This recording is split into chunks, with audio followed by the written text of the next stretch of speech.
Whenever I answer the phone, I'm like, hello. What pissed you off? It's a great argument to have. I love my mom, but I think she's half crazy for doing that. How dare you? Do you work with your girlfriend, Mark? Or your wife, Mark? I keep them separated. Sometimes I call people, they don't answer the phone, I'm like, Wrong number, click. Well, he's not that smart. But sometimes he sounds like he knows what he's doing. yeah. Go. Therefore, you're an ass, and I don't want to talk to you anymore. Yeah, but what do we know?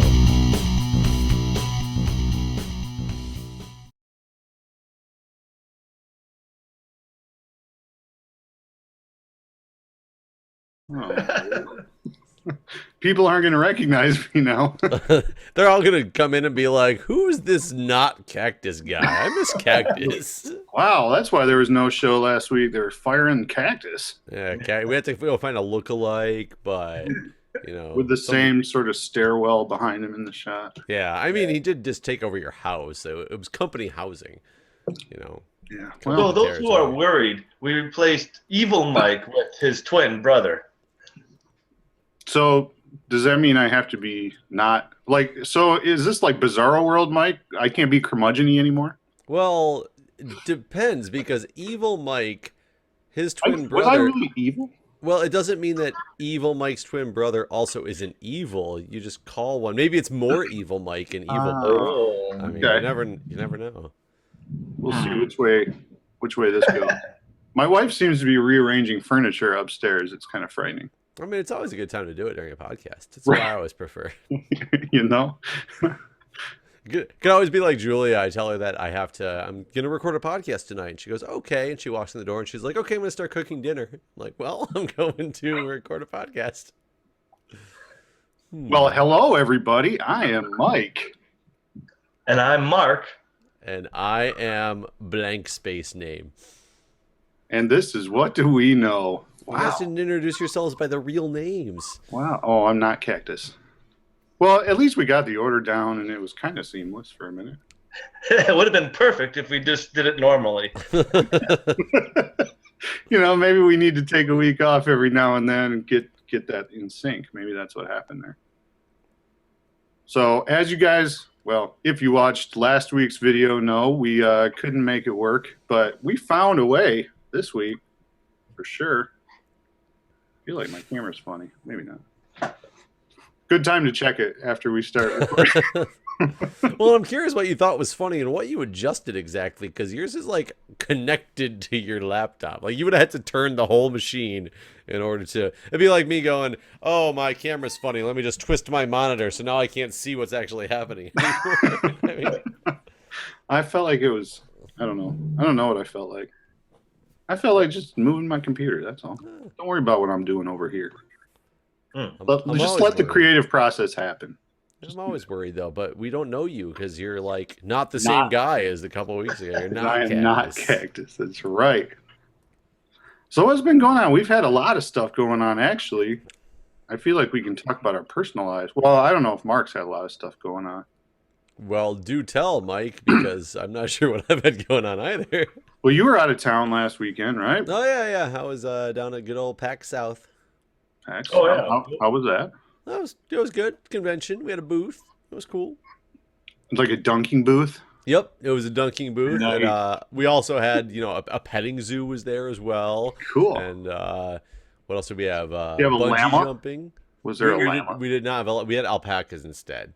Okay. We figured that was, the new hip thing to do with alpacas. Right. They're the hipster version of the llama. Correct. I feel like they're probably cousins or something, right? Alpacas and llamas? I believe they're in the same related family. I would think so. So alpacas, did you know that all those alpaca farms are like going bankrupt? I would imagine so. What kind of fabric do you buy that's alpaca made? Well, for a long time, especially in Michigan, everybody was starting those alpaca farms because there was like so much money to sell the alpaca fur. Mm-hmm. And now it's kind of just like dried up and all these people have like acres and acres of land of alpacas. Isn't that like a pyramid scheme or something? Like Do you know anybody that has anything that's alpaca fur I made? never understood it in the first place, but No. it was apparently making a lot of money for some people out there. Well, and I may be wrong about this, but I'm pretty sure there's places where you can get like alpaca burgers too. Alpaca burgers? I'm pretty sure. Let me double check this. You guys talk or something, and I'll look it up. So when you say places, do you mean like fast food joints, or do you mean like the guy who used to run the alpaca farm who says, "Hey man, I got this burger for sale." Street side vendor. And he just buys hamburger and sells it as alpaca meat because you're at an alpaca farm. So who's going to question you? That's true. I bet it would. I bet alpaca would taste more like chicken, though, right, than beef. Why chicken? I don't know. I have no idea That's why I exactly think what that. I'm doing. My mind tells me alpacas taste more like chicken. I feel like that's wildly untrue. Do you think they taste like beef or some other random animal? Probably like elk. I don't know. So it's I've weird never had for elk, me I'll be honest. because I sort of like we've been sort of told this theory that dinosaurs evolve, like birds evolved from dinosaurs and stuff. So it sort of makes me wonder, like if we went back in time somehow and there were dinosaurs roaming the earth, Was there alpacas there too? would there be just dinosaurs? Like if we killed them, just like huge monstrous creatures that taste like chicken, because that would be awesome. That would Like be I awesome. go for a brontosaurus burger, sure. Why not? So- That's where your head's at. Well, if they taste like chicken, though, so what did the cows and stuff evolve from? Mammals? But I mean, back in the dinosaur days of evolution, where's Oh, the maybe split with like chicken versus beef? Okay, so dinosaurs or birds nowadays birds nowadays are theoretically comes from dinosaurs, right? So that all dinosaurs should taste like chicken. At the exact same time, there were mammals existing. They're like rats. So like anything that's rat based, so like humans to cows, they're all gonna taste sort of like beefy, I think. Like a woolly mammoth? Yeah. Would that be so. If you beefy? ate a Yeah. rat, it would taste like a cow. I would imagine it tastes like a cow-ish. But what does an elephant taste like? Does an elephant actually have like edible flesh? I always just think of it with this Probably. hard exterior and never assume that there's something on the inside that I can eat. Yeah, I would imagine it tastes sort of like cow. Probably. Maybe like a. I don't even know. I mean, like deer has sort of like a gamey taste, but it has definitely like if you have deer, cow, elk, buffalo, all those kind of meats are going to taste more similar to each other than like other game fowls like turkey, chicken, quail, right? I would assume because that's our distinction for the now times on like the, birds, poultry, etc. versus beef. But I mean, an elephant, you would think would fall more into the beef category, but I've never heard of anybody who said they ate an elephant and it tasted like cow. So does human taste like cow? I would, Well, my I guess can't would say legally yes. answer that question without naming myself. This conversation got way off track. That's. I mean, I guess I would assume that a human would taste like cow, though, right? Of course, then you could make the argument that like pigs sort of evolved from like the mouse rat mammal thing as well, and pigs and cows don't necessarily taste. Well, they taste sort of similar, but not exactly the same, right? I definitely think they taste more the same than a pig versus a chicken. Right. so. Go ahead. Not that I'm going to run out and try cannibalism anytime soon, but I wonder what all the chemicals and like preservatives and stuff that we eat in our food does to the taste of human meat. Make it delicious. So there's like this theory where grass-fed cows may taste different from the cows that we feed grains to in America. So maybe it does have an effect. Like, do you think Americans would taste more like bacon versus, let's say, a Japanese person? I mean, I don't want to get. Do you think it has to do with what they eat, or maybe like, do you think their genetic strain? Do you think like maybe a Chinese person may taste more Well, delicious than an Australian person. I can definitely tell you that when I eat asparagus, my urine smells different. So I would assume it's somewhere in the body, like it would be absorbing this, like somebody who eats asparagus all day long and that's all they eat and take like vitamin supplements for everything else probably tastes like bad urine. Yum. I mean, and maybe that's survival of the fittest type of deal. Is they're just like they found their defense mechanism against cannibalism. It was to eat a bunch So of there's this asparagus. tribe of cannibals, and some person's like, I know what I'll do. I'll just keep on eating asparagus. I mean, they're gonna taste me, realize how bad I am, and then not want to eat anybody else. What's weird is like being able to drink milk is a real recent human evolution, and like you see that Westerners, like Europeans and stuff, have more of the ability to process like milk than as an adult, not as a child, but as an adult than most Asians.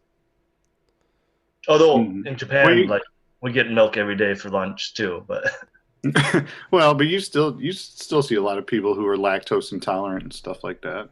right. I think that's more coming back around though than it was. Maybe. And I think a big part of that is the whole rules on what you do and don't feed your kids when they're younger. And I understand the reasoning for it, because if somebody's like allergic to peanuts, they're going to have a severe anaphylactic allergy and you don't want to risk it. But I think that neglecting to introduce these things at such an early stage is actually hurting. I've actually heard studies where like that introducing peanuts, like things with a slight allergy your kids might have at an earlier age, might lessen the effects at an older age. Mm-hmm. Yep. Well, and peanut allergies are so weird anyway, because they just can go away at some point, just like without warning. How do you ever find out your peanut allergy goes away? Oh, I ate a peanut when I was 2 and I almost died because of anaphylaxis. I'll try it again just to see what happens. Well, I don't think it's that. I think they take a small amount of like peanut oil or something and either rub it on their skin, or I could find that out because my neighbor, their youngest son, who I believe is 4, had like a severe peanut allergy. They couldn't even keep peanut butter in the house because if it got on a surface or something, he would like his throat would close up. Like it was nasty. But this past summer, somehow they, I guess they tested him sort of randomly for it, and he just got over it. That good That's old gonna be random such- peanut testing. That's They so great though, like because peanut allergies is such a huge thing that Yep. everything has peanuts, and you always have to be constantly worried. If that problem just magically disappeared one day, you're like, I would be overjoyed. Oh yeah, if I couldn't eat peanut butter again, that would be a dark day in the history of Mike right there. I love some peanut butter toast. I just think it's crazy now, the rules and stuff, that you can't even bring things with peanuts in them to like schools and all that stuff because of the prevalence of the peanut allergy and the risk for, Do you think it's crazy that they have that rule, or do you think it's crazy that it's such a problem that there is that rule? So I understand the reasoning for the rule, but at the same time, I do have a hard time understanding that, only because I grew up, I went to school, I used to get peanut nuts. Now we made peanut butter in 2nd grade, like to learn how to make peanut butter, and there was absolutely no issues with it. Granted, that's a small sample size and things like that, but just my makeup or my upbringing shows me that peanuts in school is normal. And now that they can't be there anymore, it's just kind of like, oh, that's kind of weird. I mean, it is different. I'll grant you that. But if it's someone at the school has a severe allergy where peanuts would kill them, I think that's a pretty good rule not to bring peanuts. It's like, if peanuts was basically equated to a gun and someone had brought in a gun and you're like, well, this particular gun only could kill this one person, I still wouldn't allow that gun to be brought into the school. I guess it all depends on if that kid's the school bully. What the hell it is? One of those things. I know at my kids' school, they don't have a rule against peanut butter, but in the lunchroom, they have a no peanut table. So, and you can't take That's where all the cool kids hang out. Can you sit at the no peanut table if you are allowed to eat peanuts? At Like, the non-peanut table? is there like, do they determine like these 8 people have to sit at the no peanut table and No, nobody no, else no. is allowed to sit there? The no peanut table, all it is as long as you have nothing with peanuts in it in your lunch, you can sit there. Okay. Right. And It's not like just people whose names Charlie Brown, Linus, Correct. Yeah. That's I'm correct. curious how many times kids have sat down and not realized that something they had was like nut based or something like that. And just Probably all the table. time, because like everything is made on equipment that process nuts. Well, I do find it funny. I remember the first experience I had in realizing how widespread this was when we worked at McDonald's, and the side of the flurry machine said like may contain peanuts. Right. Excuse me. And we had the Reese's topping, but we also had like the Oreo topping and the M&Ms and things like that. And I was like, well, obviously, like these ones don't contain nuts because it's why aren't they just putting this on the one ingredient that is nut-based ingredient? But then it turns out that they have to put that on there if anything's even made in the same factory as anything else that's nut-based is made because of the way it can travel through the air and things like that. So a lot of the may contain nuts has nothing to do with peanuts, but it may come from a factory that has peanuts in it as well. Like that's crazy to me that how. Well, So I wonder, can we all agree, like Jeff was saying earlier, that now it seems to be more prevalent than when we were kids? Yes. Yeah, but I mean, I would argue that it's just more aware. Like people Do you probably think had a it's whole more bunch of. awareness or more prevalent? Oh, I think it's just more awareness. See, I think it's more prevalence. I think it's more prevalent too. I don't remember that ever being. Well, Mark, you lose. Sorry, you're wrong. It's obviously more prevalence. But if it is more prevalent, and I don't know, Mark could be right, but if it is that it's more prevalent nowadays, is that because the peanut is building up defense mechanisms in nature? Is that what's happening right now? I mean, it could be. It could Peanut's be. pretty smart, little smart thing. It's Why would it do that though? Because basically putting peanuts in everything is making it more prolific. So if anything, it wants to do the opposite. That's true. But at the same time, if it did the opposite, then people may not want peanuts anymore. And if it did the opposite of I don't that, know. then people might get really confused. Yes. Well, what's weird is, when I was younger, I used to have a cat that I wasn't allergic to at all. And when I went away for college and went back, like I couldn't pet my cat at all without like getting a whole bunch of allergies. So like it's weird that people could also grow into allergies and not just grow out of allergies. Well, I don't even know That's that's weird. growing into allergies though, because I did the same thing. Is like I knew I was allergic to a lot of stuff when I was younger, like dust and pollen and all that stuff. And I grew up with dogs and cats.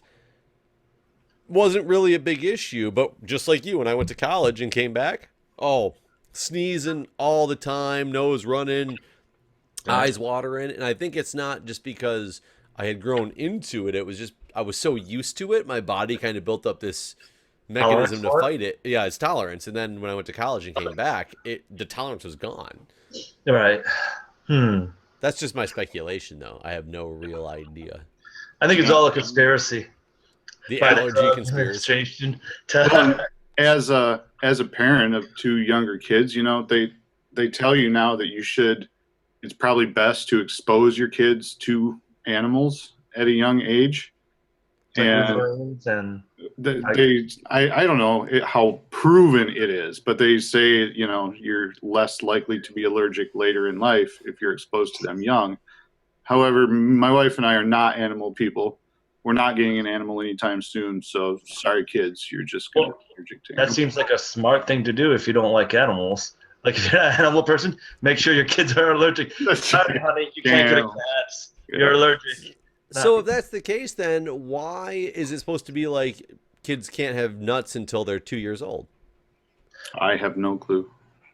So I think the thing is, like, if they are allergic, they're more likely to die at a younger age. But there's also the counter argument where some studies have shown that introducing them to nuts might lower their allergy when they get older. But then, are you going to risk your child to prove this theory? Or it sort of depends on your parenting style, because Carrie would be totally against that. However, like, I think I keep trying to convince her we should take it even a step further and like Made them in peanut butter. venomous snakes into the house and have them bite them, you know, to build up immunity to the venom. Yeah, if you start it right, not only will you not have allergies, you will be immune to most things that kill people. It'll be just like the dreaded, what is it, dreaded Pirate Roberts and yeah, and iocane powder, huh? yeah, Exactly. I feel like that's the way to go. I mean, you have like a super baby Mm-hmm. who would grow up into a super adult and then like take over the So world. so some parents would be like, well, my child got an A in science class, and you'll be like, well, mine's immune to poisonous snakes. Yeah. So Mine drank there. a bottle of poison for lunch and is fine right now. My right. child can drink a fifth of vodka with no ill effects. I Immune could- to alcohol poisoning. You give me a few years and I can talk crap to your wife, Mark. I can say, you know what? My little girl can get bit by a snake and not end up in the hospital. It'd be awesome.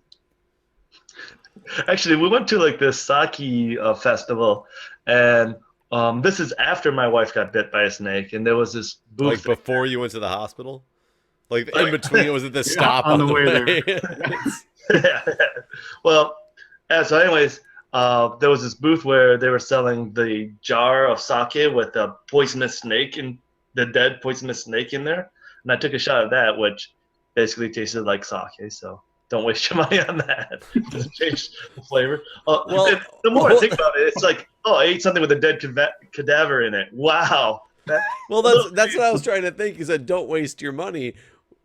What is the snake supposed to do to the sake? Make it I don't know. poison? So in my head, although I wouldn't want it to be poisonous, I would think that it would have a little bit more bite to it for some reason. Like it's poison. No pun It has intended. snake bite sake. Some of the snakes aren't actually dead. You find out which one. Oh, Sake is something I don't understand.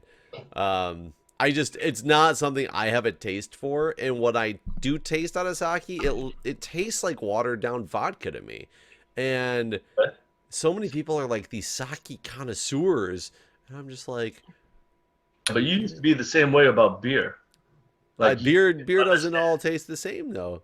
Well, no, neither but does- beer does all sake. All It's just- sake tastes Okay. identical. no, it's like any other kind of alcohol that, you know, the more you really want to get into it and spend time learning it, like it's all different. Right. Are you a sake fan, Mike? Here and there. I don't have it very often, but you know, Were you a huge fan of whiskey at the start? yeah. Oh, I'm still a pretty big fan of whiskey. Well, and beer. I'm kind of branching off more into more beers now too. I've recently sort of started dabbling with vodkas, different kinds of vodkas, different clarities of vodkas and things, and I don't really have pretty a much taste. like sake. What's that? Does it taste pretty much like sake? You know, I really don't think so. If you heat sake up, like, I don't know, I think it tastes a little different than vodka. Have you heated up vodka to find out if they taste the same? No, I guess not.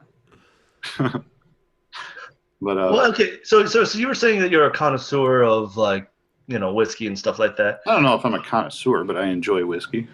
So, like, I was reading this thing that was basically saying that being a connoisseur of most things is just bullshit. Like, if you like something, you like something.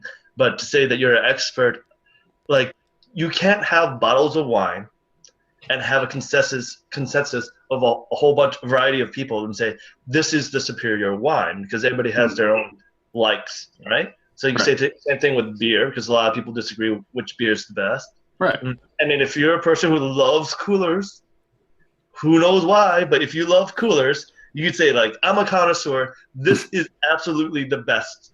You could say, pass blue ribbon. It won a freaking blue ribbon. So, I mean, it at least has an award attached to it somewhere. Well, and it's like, and I'm a firm believer in exactly what you just said, like across the board, not even with like whiskeys and things like that, but with everything in life, like it's all objective. So my wife is a music teacher, has a music degree from Central Michigan, you know, where she studied music theory and classical music and all this stuff. And I remember, we were probably either just married or close to being married at the time, and she started talking about how terrible pop music was. And I started thinking, like, I can make a pretty strong argument that pop music outsells classical music. It's sort of like, I mean, not over all time, obviously, because classical music has just been around way longer. But Britney Spears, you know, Beethoven never sold as many records in Britney Spears. Never went platinum. He never went platinum. Yeah, that's exactly what I'm saying. So when you talk about, you know, which music is good, it's all objective. Which whiskey, which wine, which whatever is good is all objective. So the only argument I would have against that, and it's not even an argument against that, is because I agree with what you say, but I did watch a Mythbusters episode years ago. Remember the old thing with buying the cheap vodka and then putting it through a Brita filter and like filtering it multiple times and how it makes it taste better? They had this vodka connoisseur come on. They did 32 different iterations of filtration for a vodka. Right. They had this guy blindly taste them all and put them in order on what filtration number it was, and he nailed 1 through 32. Which I will tell you, I don't believe, for one, because how do you tell well, this is probably 13 versus this is 14? That's crazy. Actually, I can believe it. I didn't at first, but I can believe it. And this is the reason why, is that he could probably taste something distinct. Yep. That he's looking out for that we don't normally look out for. So it doesn't mean necessarily the vodka is getting better. It just maybe has more or less of this particular flavor. No, I agree, but 32 times you're telling me you can easily nail the difference between 15, 16, and 17? I wouldn't believe it at first, but there was these two women. I don't know exactly what their names are, but they can actually distinctly tell which factory a product is coming from. So they could taste, like, if you give them a package of Oreos, right? And Oreos are made to taste basically the same for package to package to package.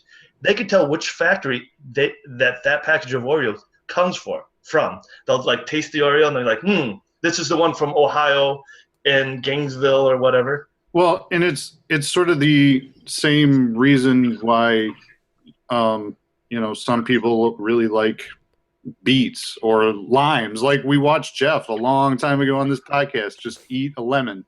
Like, not too many people can do that or would want to do that for sure. I didn't want to do that either, but I did it. No, but you did, and it was fairly easy for you. I know people who would like gag at that. So it all depends on, you know, what your taste buds are tuned to. Well, but here's the deal with that. But so two different arguments with this is, one, that is why I would believe people can be a connoisseur of something. That guy obviously, if it's true, knows vodka. Whether he knows what's good and what's bad, he knows the differences. Like, he knows that stuff. So I could consider that a connoisseur. So that's the one counter argument I would have to the nobody being a connoisseur. But I agree with the fact that everybody has different tastes.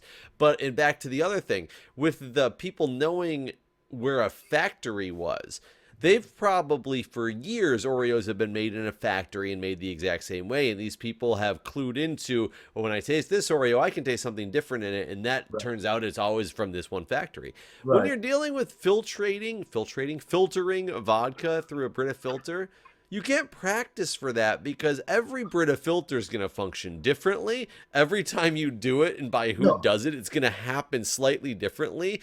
Right. I still can't believe that. Like, if you nailed them 1 through 5, okay, I gotcha. 1 through 32, and you're telling me you nailed every single one, 16, 17, 18. You could tell the difference with 16th, 17th, and 18th filtration. So, I don't believe that. I wonder if you take a Flint resident and you start filtering out their water. Everything's going to taste purely clean to them. Everything will taste so delicious. It'll look pretty clear.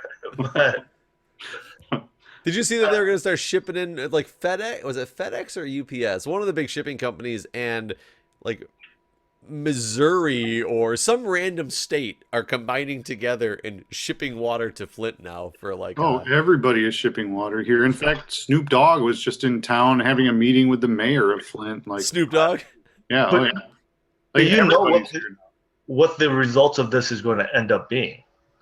All these water companies are going to start polluting everyone's water supply because they must be making huge bank. Making out like bandits. Yeah. Right. 'Cause, I mean, like Cher came in and gave like thousands of bottles and like, you know. Apparently, I didn't realize that many celebrities have been coming into Flint. oh yeah. Well, apparently Eminem is sort of like in a joint venture in like some company that makes bottled water with like, I think it's, I'm going to get this wrong, but I think it was like Puff Daddy. I'm pretty sure like Eminem and Puff Daddy are with it to make bottled water of some sort.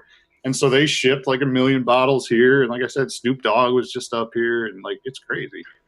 So, and I also read this article talking about all these plumbers like basically adding filtrations to people's homes. And I've also read articles that talked about water filters not being able to actually filter out all the lead. Mm-hmm. So I didn't understand the point of it. Like I understand that it's better than like getting the Flint water directly, but it still seems pretty nuts that there's it's crazy that in 2016 America this is going on like this. And it doesn't like there's no end in sight right now. It's crazy. They're talking about maybe April. and the theory was that they did this to save money. Right, exactly. It cost like billions of dollars now. But the theory is what's going to happen in April. They're going to have like the plant rebuilt and all the pipes changed. They have a working plan. No, well so without getting too in depth, like they basically have to redo the entire underwater like water system. Like it's going to be or underground water system. Right. So they had to come up with funding and all that. They basically have to uproot the entire city and put in all new pipes. Like so are they getting water from Detroit again while they do this or not? It doesn't matter because it's traveling through the pipes that are now leaching lead into the water. Yeah, they basically wrecked all the pipes so you can't use them anymore. But that's kind of weird because this all started because they switched back from Detroit water to the Flint water running through that old plant that had all those bad pipes. What was happening before? So the water that was going through those pipes weren't as corrosive, but then as soon as it got corrosive, it basically leaches the lead out of the pipes. Oh, so they broke the pipes more to make it so that it's like... Right. And what's weird is like almost all huge American cities have lead pipes. It's just that it's not corrosive enough to really be leached out of the pipes or something like that. Yeah, not yet. Is this going to happen everywhere? Probably at some point it will. Probably will. So, all right. Well, on that fun note, should we end this episode? Yes. Alpacas eating humans, Flint water. Somehow we started off talking about why we didn't record episode last week, and then we ended up talking. It was the alpacas that stopped us from recording. Talking about poisoning a city. All right, good times. Yeah. All right. Well, maybe we'll talk more about where we were next episode. Of course, then that's like 2 weeks down the road. You guys won't care what we were doing. Probably. Smooth cut. All right. Well, let's get out of here anyway. All right, everybody. Have a good one. Yeah. Whenever I answer the phone, I'm like, hello. What pissed you off? It's a great argument to have. I love my mom, but I think she's half crazy for doing that. How dare you? Do you work with your girlfriend, Mark? Or your wife? I keep them separated.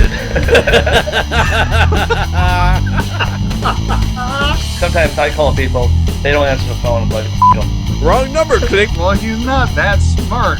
Sometimes he sounds like he knows what he's doing. Go. Therefore, you're an ass, and I don't want to talk to you anymore. Yeah, but what do we know?